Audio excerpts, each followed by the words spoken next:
Quelle est la quantité de sucre dans nos aliments et comment le remplacer? La quantité de sucre transformé à consommer quotidiennement est de 10 à 50 grammes. Mais le miel et le sirop d'agave sont des substituts naturels pour édulcorer les aliments. Pratiquement tous les aliments contiennent du sucre. Mais nous ne savons peut-être pas quelle est la quantité de sucre dans les aliments, ni comment le remplacer. Si vous voulez le savoir, lisez ce qui suit et prenez note des points suivants. Type de sucre que l'on peut trouver dans les aliments. Bien que cela puisse paraître étonnant, il existe différents types de sucre selon les aliments. Le sucre peut provenir de fruits et comme de produits élaborés par l'industrie alimentaire. Ils fournissent une grande source de calories, mais ce sont souvent des calories vides.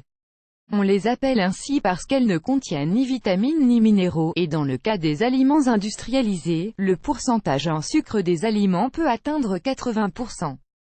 De plus, il y a du sucre caché dans des aliments que vous n'imaginez même pas. Par exemple, dans les aliments salés transformés, il y a du sucre ajouté. Et parfois un seul plat peut dépasser l'apport recommandé pour toute la journée, comme c'est le cas pour la pizza.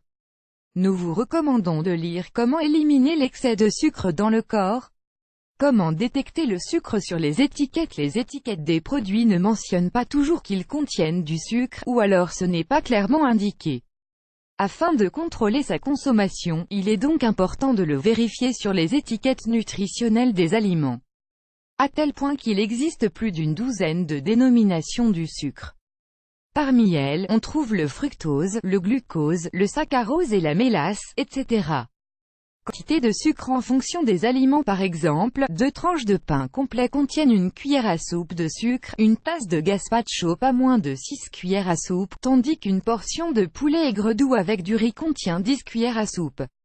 L'apport journalier recommandé. L'Organisation mondiale de la santé, OMS, recommande de consommer environ de 10 à 50 grammes de sucre ajouté par jour.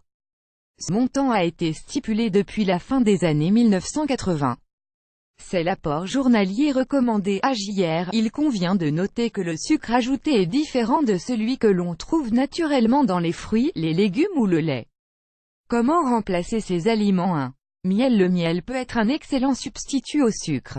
C'est une substance liquide, sucrée et naturelle composée à 80% de sucre naturel, 18% d'eau et 2% de minéraux, vitamines, pollen et protéines.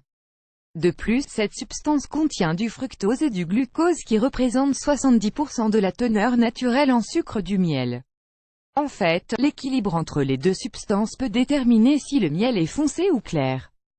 Le miel est un substitut parfait. Il faut noter que 100 g de sucre, c'est 400 kcal et 100 g de glucides.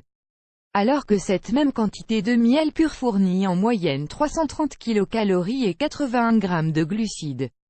De plus, le miel a des propriétés antibactériennes, ce qui n'est pas le cas du sucre. Voir aussi, des recettes saines pour satisfaire vos envies de sucré. 2.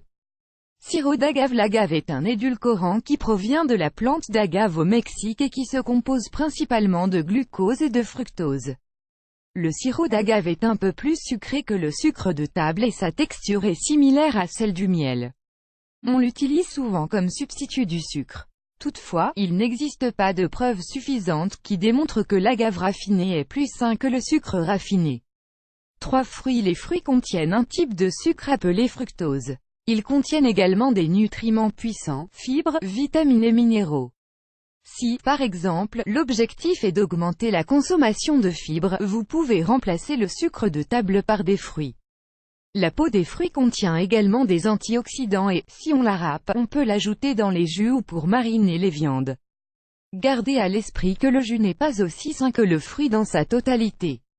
Ainsi, en mangeant une pomme, nous consommons une grande quantité de fibres et d'eau. Mais, si nous buvons un petit verre de jus de pomme transformé, nous buvons en fait le jus de 5 grosses pommes.